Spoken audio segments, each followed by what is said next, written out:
Oh.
All right, everybody, good afternoon. I'm here so we can get started as soon as you all turn your cameras on.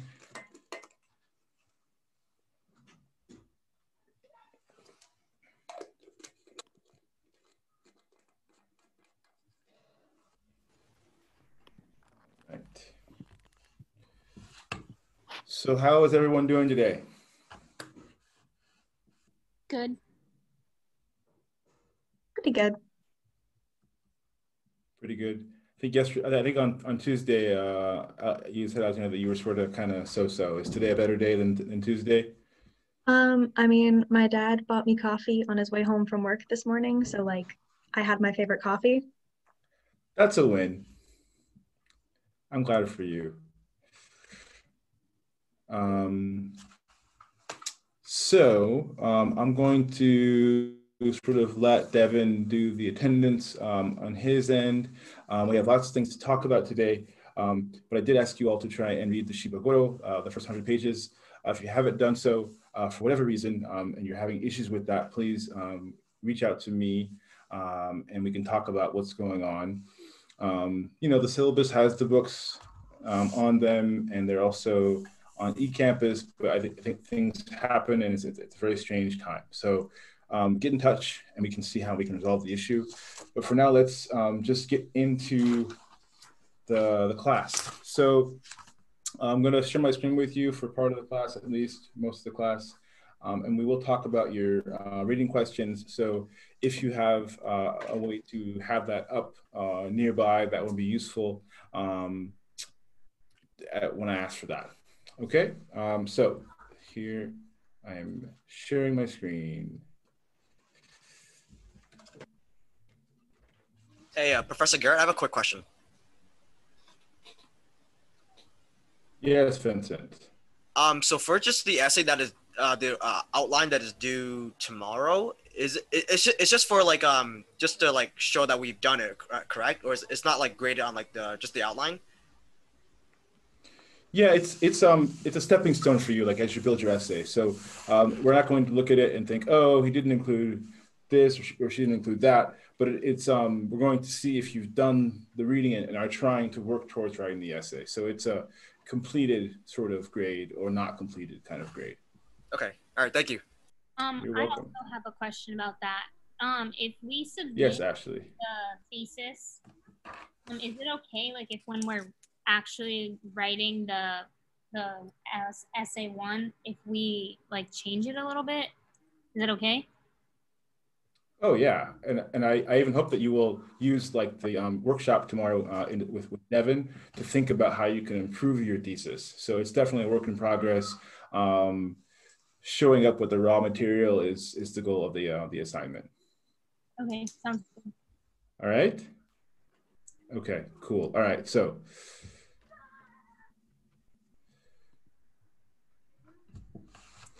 if we're gonna kind of get back into the history, we talked last class about the arrival of Commodore Perry and how that really shook things up for Japan. And I was excited to see some of the ways in which you kind of understood the in-class activity, although it didn't go as I planned. I think most of you had sort of got the main things from that I wanted you to get from it. The surprise, the shock, the fear, the arrogance, the threatening nature, and sort of overall just the context that could not but lead to Japan having to make some major and important decisions. So we talked about the Mito school last class, and I won't go over that again. You can go back to the notes and go back to last class's PowerPoint if you'd like, into the recorded lecture. But there really is this sort of growing momentum, even long before the arrival of Commodore Perry, to perhaps replace the shogun in terms of the real leadership of Japan, with the emperor. And what we see is that this continues to gain steam from the 1820s onwards. We also talked about this document, the new thesis, which is just one of several kinds of writing pieces, but the most important perhaps for the Mito school in advocating a stronger central government that is able to fight off the West, and that is also not going to be mired in the sort of traditions and laziness and wastefulness of the shogunate. So, I don't know. I'm sorry, Denny, can you just mute yourself for a second there? Sorry about that. Okay, that's fine. So let's talk about what's happening. In the background, as I talked about, sort of the building momentum that is sort of that is gaining more and more ground. There is an interesting group of samurai who belong to a sort of a group or a class within a class. These are samurai who are not daimyo. They're not even perhaps the top retainers, but they're sort of in the upper echelons of the middle class of the samurai class. So they have gone to study at, with perhaps the Dutch physician in Dejima, or they've gone sometimes to study at the Shoheiko, or the academy in Edo, or they've gone at least to the domain schools, the Han schools. So they're well educated and they're ambitious, but they're oftentimes unable to even envision rising up to the level of their superiors. And these men are especially numerous in a few domains. These are domains, first of all, we discussed Mito, which they're unable to rule because of their ties to the shogunate and their ability to become shogun, provide a shogunate if one is not given by the main line. But the most important, the largest contingent comes from the so-called Tozama domains of Choshu, Satsuma, Tosa, and Hizen. So what are these domains? What does this term mean? This is a very sort of complicated thing to explain, but I'm going to put it in very simple terms. The daimyo who fought against Tokugawa Ieyasu when he was trying to unify Japan, take over full control, or those that never really committed fully to his side and whom he didn't fully trust, they were given this status as Tozama or outside daimyo. And they sometimes retained enormous wealth and property and influence, but usually in areas that were far removed from the capital in Edo. This map here shows these important domains of Tosa here, and Satsuma here, and Choshu here. And as you can see, they're all just a little bit removed from Edo and from the center of power. And after 2 centuries of this kind of distancing, right, they are the ambitious sort of class, sort of middle class upstart group in these different domains is really looking for a chance to make their movement become important and have some political influence. In Choshu, which it's the southwest part of Honshu, a scholar samurai named Yoshida Shoin is himself very involved in thinking about a new Japan, the way in which Japan can move forward and become more modern and more and a stronger country. And he also comes from this sort of middle ranking group of samurai. In fact, even he tries to stow away on Commodore Perry's ship to go see the West, to bring back more technology for Japan. So he is really in the mix in all of this.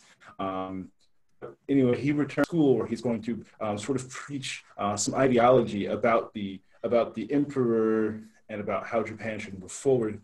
And he creates his own school called the Shoka Sonjuku, from which he sort of presents these arguments. And many of the men who are of this middle-class samurai group in Shoshu go to his school, and he becomes their role model. Basic things that he's promoting are loyalty to the emperor above all, and not to the shogun or some other intermediary for power. And he's also promoting the idea of, and this sort of combined goals of revering the emperor, but also at the same time, and for that purpose, expelling the foreign Western barbarians, Somojoi, which you see here. But in the end, he was for opening the country and making Japan stronger. And he is one of the people who begins to circulate this idea of a rich country, strong army as being necessarily linked together. So these are his ideas that he is putting forward, and his students have all sort of bathed in these ideas. And they will eventually become the leaders of the new Japan. Tosa, another of the domains, this is on the island of Shikoku, again, far removed from the center of power in Japan. There is one figure there named Sakamoto Ryoma, who we see here, who is in fact even below middle class in the samurai hierarchy, but who is very ambitious and would like to also see Japan march towards modernization, improvement, and to also be governed by the emperor. He gets involved with some sort of violent figures, and he even eventually tries to assassinate some of the figures who are most in favor of modernization by over-westernizing Japan. But he turns a corner and becomes convinced that Japan needs to modernize to face its challenges. And he will become an important sort of mediator between Choshu, which I just mentioned, this other domain in southwestern Honshu, and Satsuma. Satsuma, as you'll recall from your readings, is for the first part of this upheaval supporting the shogun. And then, and as we'll talk about in a little bit, they change, largely thanks to his intervention in mediation. They change to support the emperor afterwards. So here are some of the figures who study with Yoshida Shoin in Choshu. As you can see, Ito Hirobumi, who is the most famous, perhaps, politician in the Meiji period, which is we're about to get there. Kido Koen, who's an important imperial advisor and statesman, the founder of the modern Imperial Army of Japan. Yamagata Aritomo also was a student at this school. And so this is just a brief look at how some of these ideas have now become important for people who are going to lead Japan later on. There are some important things also that happen that push Japan further after the arrival of Commodore Perry, further into needing to make choices about fighting or not fighting the West, and how to handle this. And also, they're providing sort of new opportunities for these upstart, middle-class, ambitious samurai to exploit chaos and instability. In 1863, the emperor, who, as you'll recall, initially had told the shogunate not to agree to the treaty with Commodore Perry, he orders the shogun to expel all foreign ships. This is a political move that was clearly meant to weaken the shogun's authority. And of course, it's something that it's pretty much impossible at this point, after now almost a decade of foreign intercourse, to do that. The same year, Choshu, at this point, is trying to initially follow the shogun's orders. They attack the ships that are in the harbor at that part of Honshu. This results in British ships firing back on Choshu, and it's a sort of a small skirmish at Shimonoseki. Of course, Choshu loses.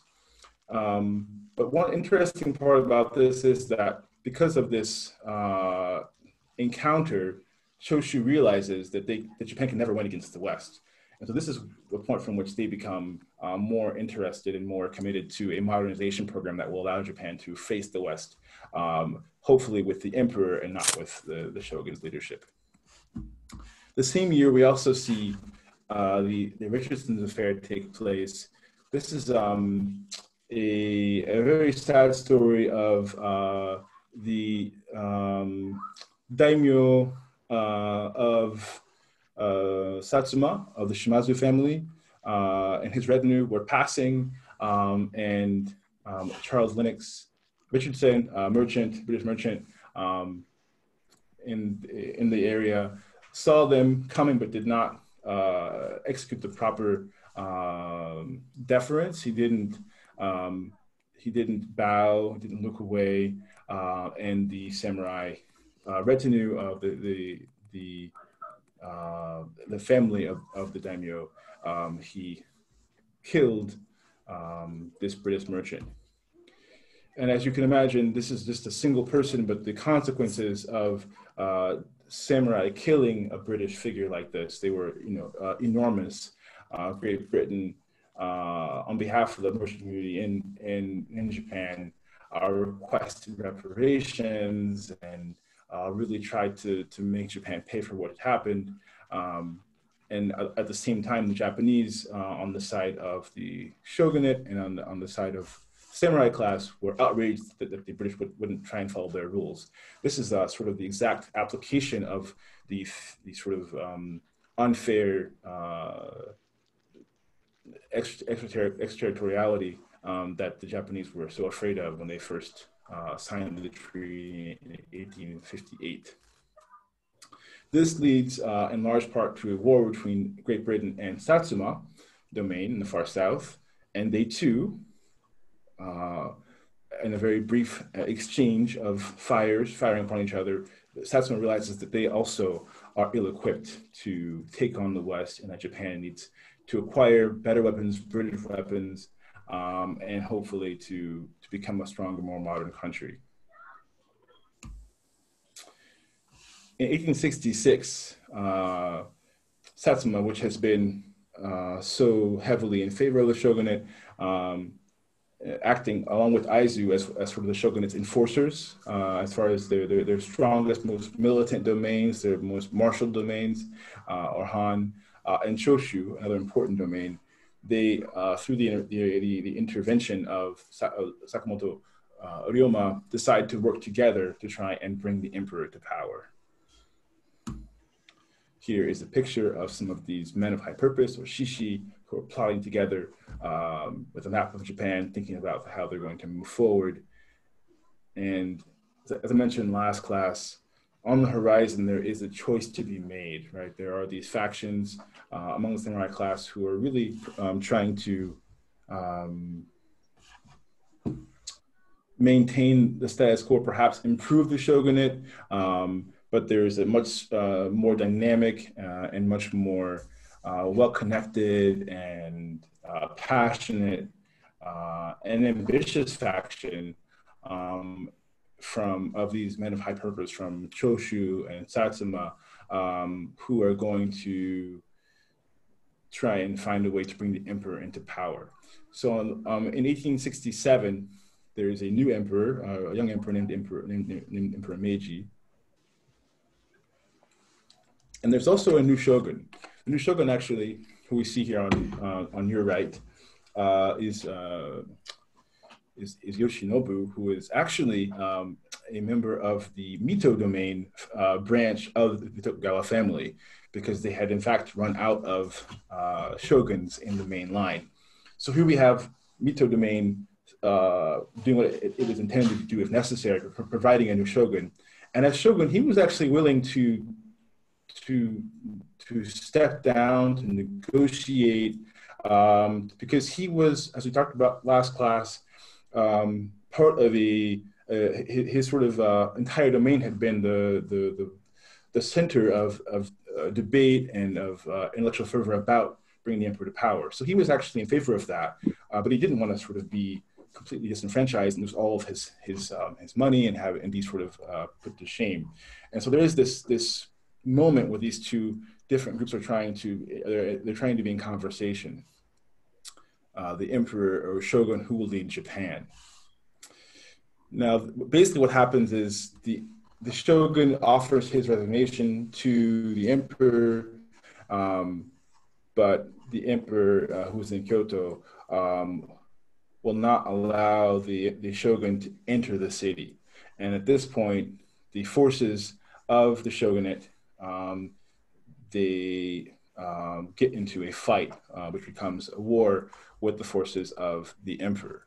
The imperial forces are, by this point, small, but they are led by Choshu and Satsuma officers from the samurai class who have over the past 5 or 6 years been studying Western weapons, studying and also bringing experts from the treaty ports to come help them develop military strategy. So it is a modernizing Western-style army that is taking shape to support the emperor against the samurai who are supporting the shogun at the door of Kyoto. The Boshin War is a very short war, and we always talk about this, and we used to at least, as a blood-free or bloodless revolution. Draft-free. But I think that what you can see today is it was not, right? So this is a very sort of quick overview of what happens, right? The forces of the shogunate of the emperor are victorious, and they did march and seize the shogun's palace and proclaim a new government for Japan. And they abolish the shogun and all the regions that have sometimes wielded power in the shogun's name. And the shogun all of his land and titles are stripped away. And so this is sort of the foreground.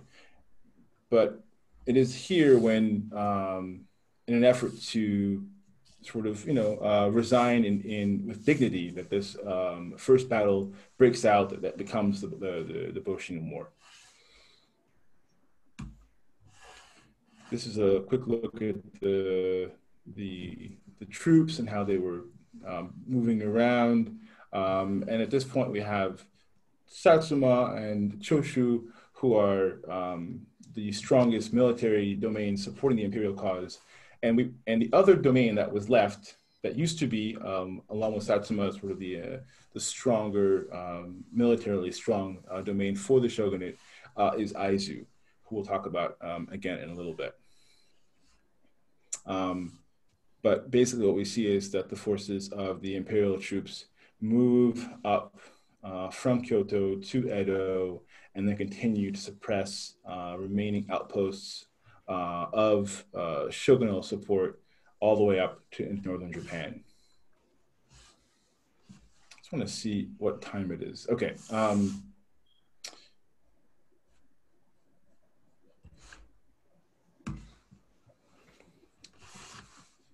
So we sort of fast forward to the defeat of the shogunate, but even before the war is officially over, before Aizu has surrendered, the sort of new group of ambitious, now well-equipped leaders from Satsuma and Choshu and Tosa,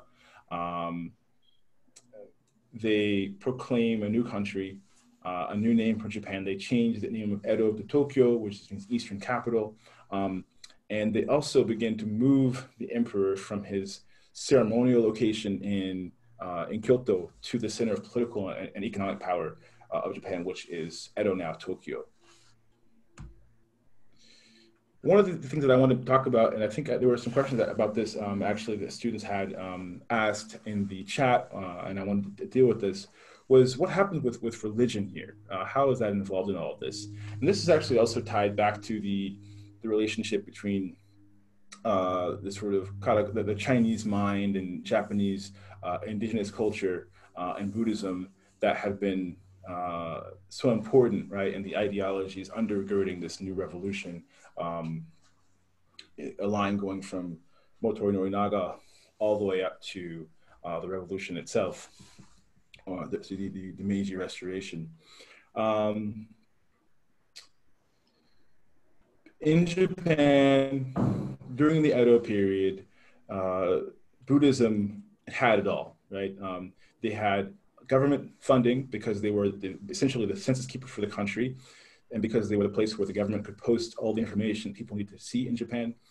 And they were also the place that sort of had this ideological, they were a checkpoint for ideology to make sure that, dangerous ideologies didn't propagate and didn't spread in Japan. So Buddhism was doing quite well, and already having a strong hierarchy and organization with abbots and a few different very important nationwide sects. They're well equipped to do all this kind of work. Not to speak of their ability to keep records and hold on to literature and these kinds of things. Shinto also existed, of course, during the Edo period, and was a very popular religion as well. But it didn't have an organizational structure or scheme like Buddhism. And Shinto, over the course of the 2.5 centuries of the shogunate, they in fact see themselves overshadowed by Buddhism, and they begin to align themselves more strongly with Buddhism. There are lots of things lots of steps to this process, but essentially, there is a campaign, for example, that goes on to identify Buddhist deities with Shinto kami, and show that they're in fact the same entities. They share spaces. Here we can see a shrine that is shared in the same space as a Buddhist temple. Shrine on the left, a temple on the right. And people really didn't think of going to temple or shrines as separate things. They went to their local or most important religious site without thinking about whether it was Buddhist or Shinto. And they really had a unified, sort of mixed up religious affiliation in practice. Since 1860, though, the efforts to purge Japanese culture of Chinese culture and to rediscover the basic important Japanese culture and the elements of that culture were so fundamental to Japan's development, and had been, according to Motoori Norinaga and Hitatsune and others, suppressed, was to attack Buddhism, which at this point was looking like they were wealthy and they had all this power. So even back in the 1860s, in the domains of Satsuma and Mito, the daimyo actually begin to promote or at least condone attacks against Buddhism, and we see Buddhist monuments and paraphernalia and statues being destroyed and melted down for sale. We see relics and scrolls being burned. It's a very sad time for Buddhism as an institution. And all this in the name of trying to purify Japan of this Chinese influence, and also hopefully bring back Shinto, this religion that by this point has, for these figures, is closely associated with the imperial family, and with history of how they came to be and the emperor's status as a divine being.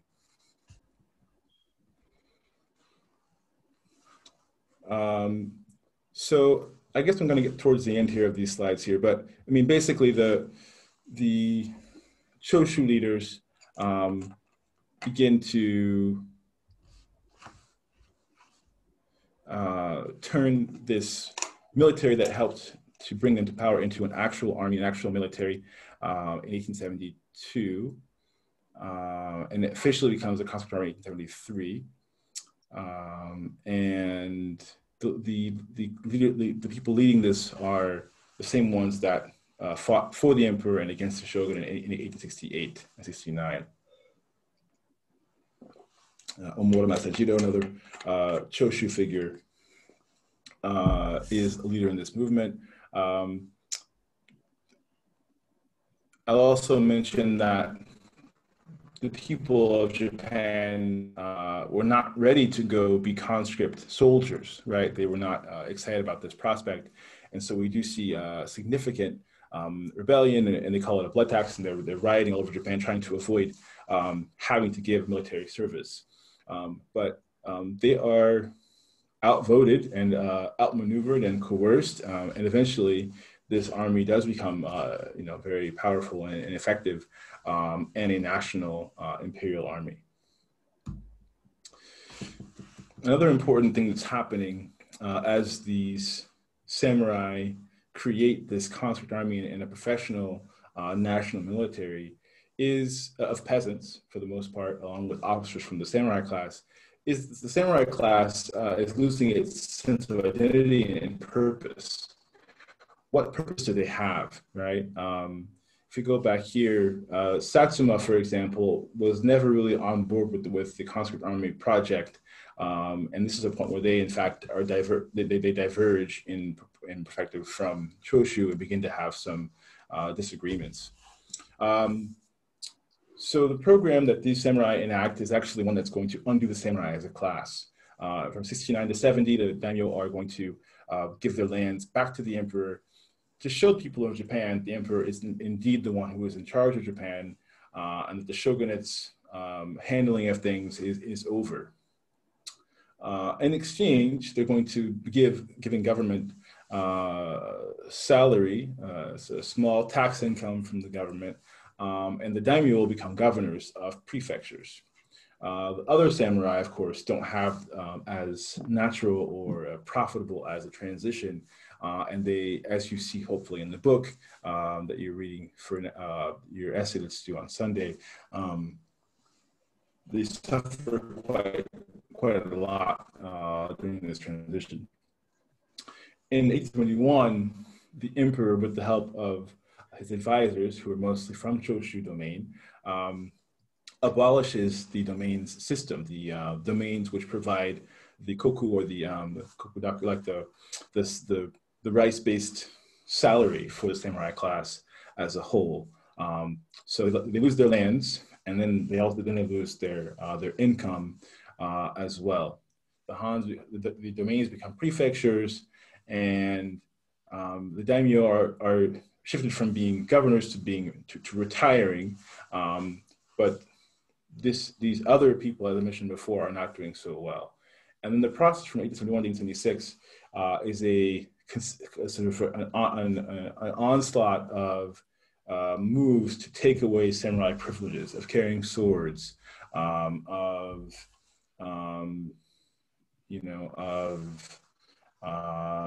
having certain rights when they walk around in town, and of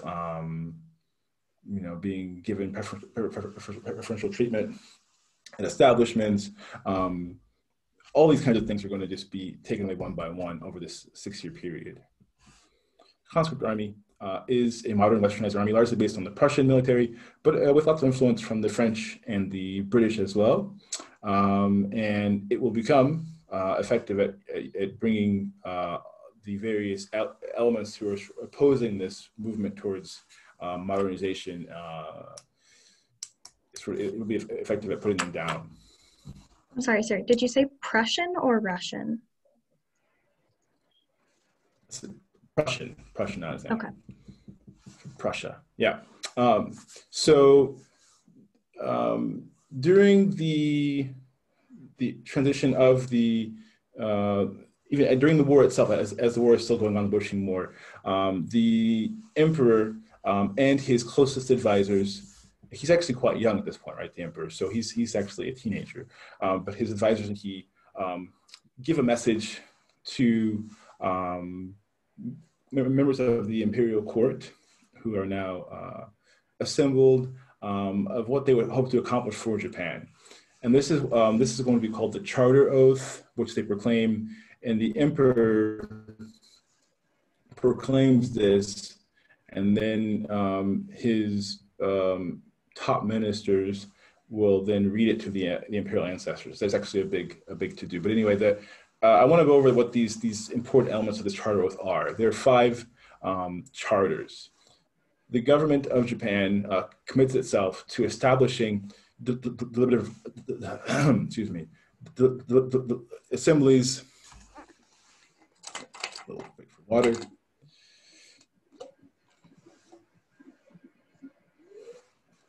To establishing deliberative assemblies, which will eventually become the Imperial Diet.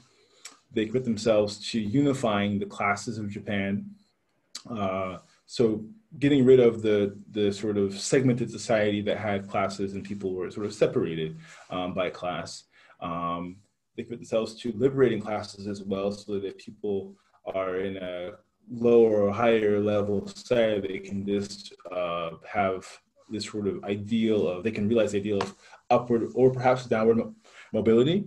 The 2 most important, perhaps, and the most sort of impactful on paper are probably the abolition of old evil customs, which is a thinly veiled reference to trying to remove superstition and religion that might be dangerous for Japanese sort of national identity and their progress, their growth.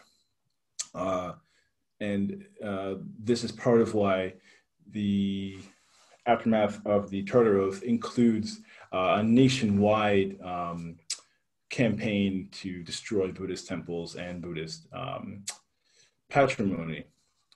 But I want to focus mostly perhaps on the seeking knowledge throughout the world. They commit to trying to bring the best knowledge from the West, for the most part, to Japan, to make Japan a stronger nation, and also to accomplish that by both themselves going out and looking at the world, and also by trying to bring the best experts to Japan. The Iyokuro Embassy spends almost about a year and a half in Western Europe and the United States, and this is a mission led by, among other people, Kido Koen from Choshu. Here we see Iwakura Tomomi, who was a member of the Imperial Court, who is going to take this mission. It's a tremendous undertaking. Basically, half the government, where's the rest of this stuff? Half the government essentially travels to these places. They spend half a year in the US and they spend several months in Great Britain, I think 4 months in Great Britain. But they are looking at everything from schools to post offices to hospitals to factories to railroads. They're trying to understand how the West functions, right? And how they're so successful and advanced technologically, and how Japan can perhaps catch up to that. They're taking notes on that. They were not unaware before of these things, but they get to see them up close, and they get to meet with ambassadors and other people in these Western countries to ask for their input. They also, as I've written a little bit about, are looking at symbol systems, right? What are the ways that the government of these Western countries instills nationalism and pride in their people and sort of patriotic self-identity and awareness? How does that process happen as well? Marching of soldiers that happens in public squares, or the tourist industry that is so important in Great Britain, the Tower of London. How do these things make British people know that they're British, right? And how can Japan apply those lessons to themselves? I mentioned they're also trying to bring people from the West, US experts in particular, and some from Canada, and many also actually come from Germany and from France, are brought to help Japan to modernize, to westernize successfully. And here's some figures. This is Erwin Biles, who is sort of a path-breaking doctor, an epidemiologist who works on how disease works, and bacteriologist, I should say. He goes to Japan and becomes important there. This is William Clark, who actually was the president of UMass back in the, I think,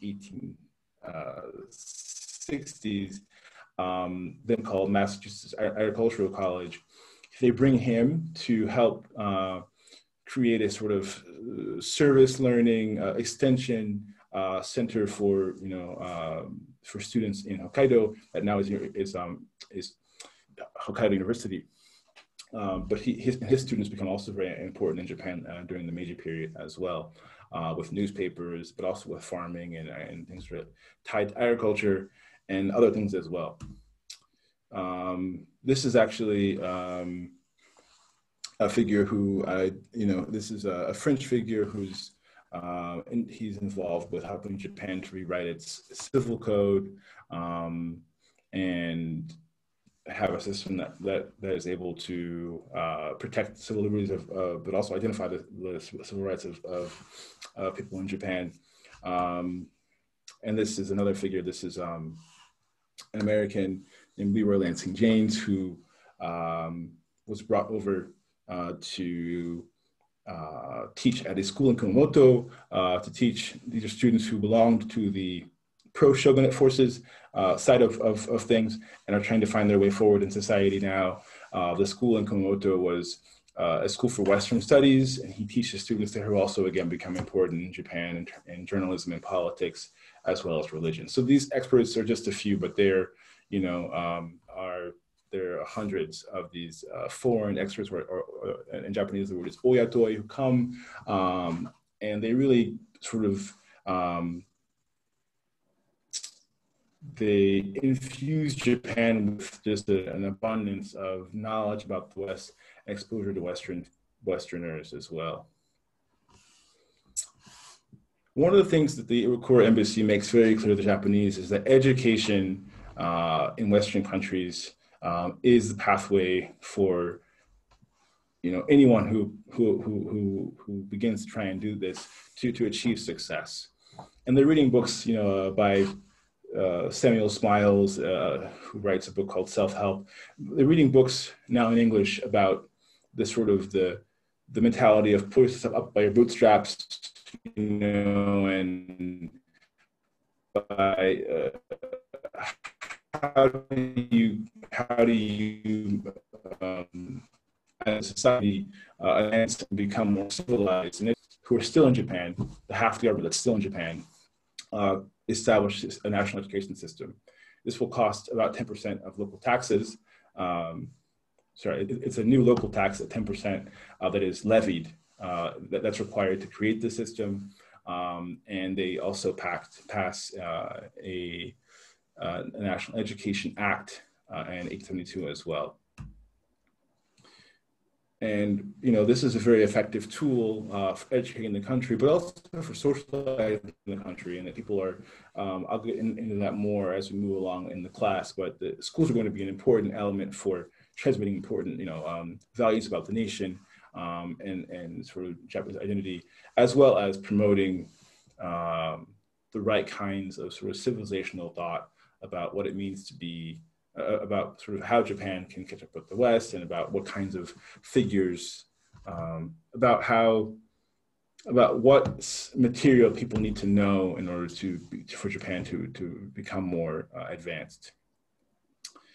As you can imagine, creating schools, like creating an army of conscripts, is a dangerous proposition. People don't want to send their children out of the fields where they're working for the most part. This is, again, almost entirely agricultural society, aside from the samurai class and a small merchant artisan, small merchant class.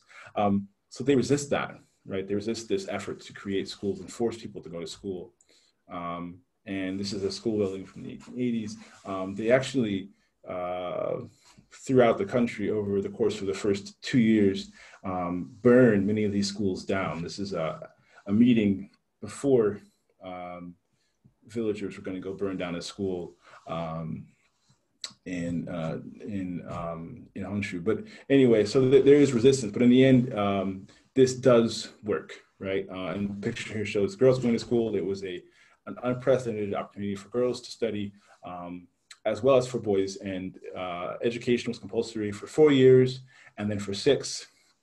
And by 1905, Japan has become probably the most literate country in the world at this time, and definitely with the highest school attendance rates in the world, with almost all men and almost all women attending school for the compulsory 6 years by 1905.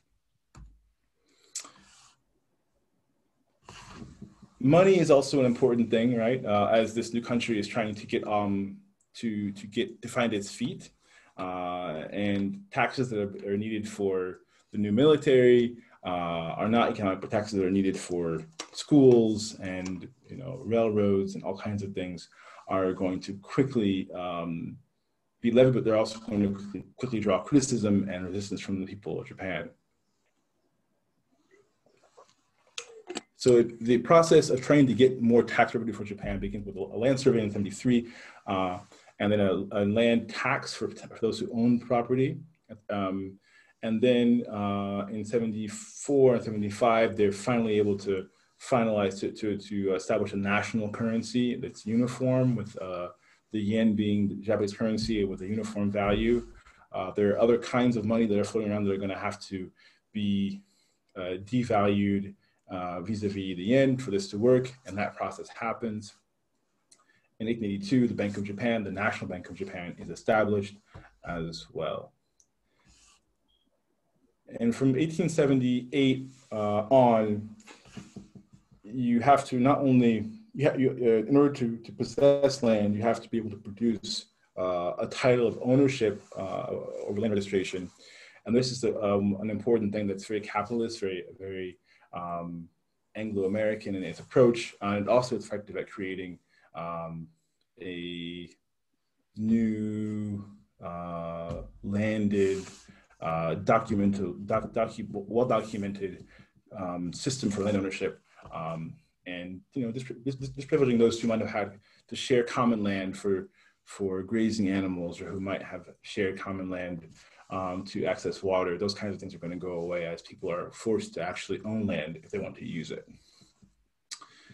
But the tax revenue that Japan is able to acquire, the Meiji government is acquiring, is put to very visible use, and there are telegraph lines put up. There'll be a postal service that's put in place before Japan comes back from the Iroquois embassy. The first railroads go up in 1871, beginning with the line from Shimbashi Station to Yokohama, and it will become, as you may or may not know, just a critical part of the infrastructure in Japan as a country. The government also is trying to be providing money for interesting new innovative projects and technologies. They're also going to invest in factories and mines, which they hope that they can have. They hope they can have government mines and factories that are so good that they will be models for other private groups to then be able to do as well. And here we can see the first Shimbashi line train as it's going, and we can see the mix of modern Japan with the train and sort of traditional Japan with a woman with the obi and the kimono here, and of course the infamous cherry blossoms in the background as well. So that's the last slide I wanted to get to. I'm going to stop sharing my screen and pull your faces up here for 2 minutes, and we're just going to talk a bit about the book, and I will let you all go. So, okay, if I do that, I still be able to see who's talking. Okay, so how are you finding this book? How are you liking the book? Remembering Aizu, the testimony of Shibagoro. I like it. Yeah, Sam. I was going to say I really enjoyed it. I actually read it pretty much in one sitting over the weekend. It was very engaging to just go through and just see how things changed around everything, and share Goro's own insight into like how he viewed the world changing in Japan. Okay. Yeah. Very insightful. Go ahead. Yes, Alexandra, go ahead. I personally find that history is a lot easier to understand when it's told through people's perspectives, rather than just like, this is what happened on this day and this is what happened on this day. There's that like human connection. So I feel like I learned so much more about what happened than I would have if it had just been like a textbook saying, oh yeah, and then they invaded. Yeah, totally. Right. So this is it's making it much more real and also much clearer. You can so who was where, right? And things fall into place when you can see them through the eyes of somebody who lived in the time period. I thought it was very interesting how it was told from the perspective of someone who was part of a domain that actually lost a lot through the process of modernization, because of course there's the quote of like, history is written by the winners and all that, but that doesn't mean that there isn't history of the losers as well. Yeah, right. So this is atypical, less so today, but it's atypical to have the voice of someone who comes from the losing elite on the other side of such a tumultuous event. So, but I've asked you to answer these questions because they're, I think, things that will help you to sort of make your way through the book in the first 100 pages. Please do try and read, the whole book, and then for your essays, I think it's a simple task. It requires work, but I think it's a simple task. It's a task. The task is for you to pull, examples from the life of Shibagoro that really epitomize, that really sort of illustrate the changes happening in the background. And we've talked about some today, taxes or whatever, transportation. We've talked about, class, the samurai class being disenfranchised, being disassembled. So, these kinds of things that are in the background that we've heard about today and that you read about in the book, as you said, as we can see them happening here in someone's life. So the goal is to put some of those life experiences with the events that are happening in the background, and put those into an argument about how Japan is changing in the Meiji period. So I'm going to stop there. If you have any questions, you can stay and ask, but I will let everyone else go. Thank you all, and have a good rest of your evening. Thank you. Yeah. Thank you, Professor. Thank you. Thank you. Thank you. Thank you. Thank you. You too. Will we be discussing the reading questions next class on Tuesday, or no? Or is that for discussion? So, I don't know. I tend to want to discuss the essay on Tuesdays after it's due. So I think we'll discuss that. I might bring up a few of these questions though for us to discuss as part of that larger discussion on Tuesday, actually. Okay, sounds good. Thank you. You're welcome. Thanks. Professor, I just want to say, and because I didn't make it, I made it after you did attendance because I was having Moodle issues. So I just wanted to just say I was here. Okay, I think if Devin is the one who's doing that right now, I think he's probably on top of that. Yep, you're all Devin, set. Okay. Thank you. Thanks, Devin. Thanks, Ferris. Other questions, guys? Yeah, Ellie, go ahead. So there was an email sent out this morning by Devin that said that the essay outline due date had been moved up to 9 p.m. tomorrow. Is that still in effect, or has that been changed? This was something I meant to bring up with you, Dr. Washington. I wanted to make sure that the thesis and the outline, sorry, losing my train of thought. I wanted to make sure that you guys got an effective sort of workshop period and had the ability to submit an effective and well thought out thesis and outline if you guys wanted to do that. But it sounds like you guys will have the ability to change the thesis and outline after submitting it. So you can either submit it before, but I wanted to give that opportunity in case students felt like they really had no idea what they were doing and were lost, to be able to submit it after discussion as well. So yeah, either or is Devin fine. Will work. Yeah.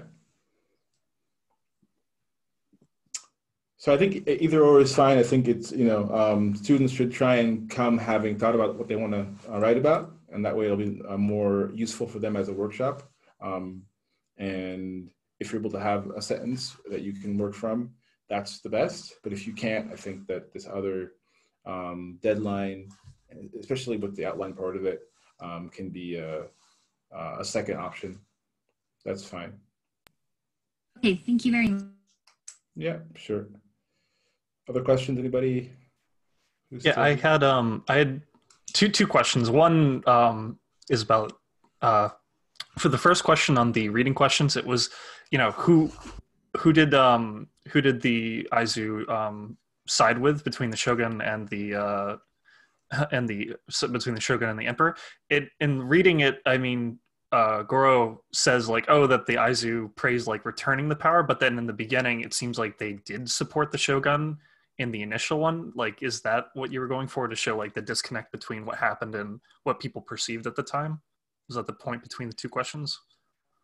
I wasn't thinking quite that hard. So I mean, for that question, the Aizu domain believes that the that the emperor is indeed the source of the shogun's authority, right? Okay, so that's the how- shogun had the authority, so they supported him in that. But then later they're like, well, he gave it up, so that's fine. Like that's courageous to do. Is that it? Yeah, but the Okay. fact, but the issue was that they felt that the emperor, who himself had been sort of, he was being manipulated by people around him who were trying to Okay. punish those who supported the shogun and also the shogun. So they really support the shogun. You know, if it's binary, it'd be that they support the shogun. Okay. But yeah, you can. It's not a.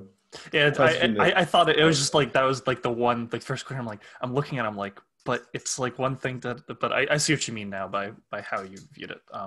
And then my other question was throughout the book and everything, it seems like people just like change their names sometimes. I mean, like Yeah. So how does that work? Is it just like people want to like step away from like what happened before and like just reinvent themselves along with the restoration? I was just very interested by that.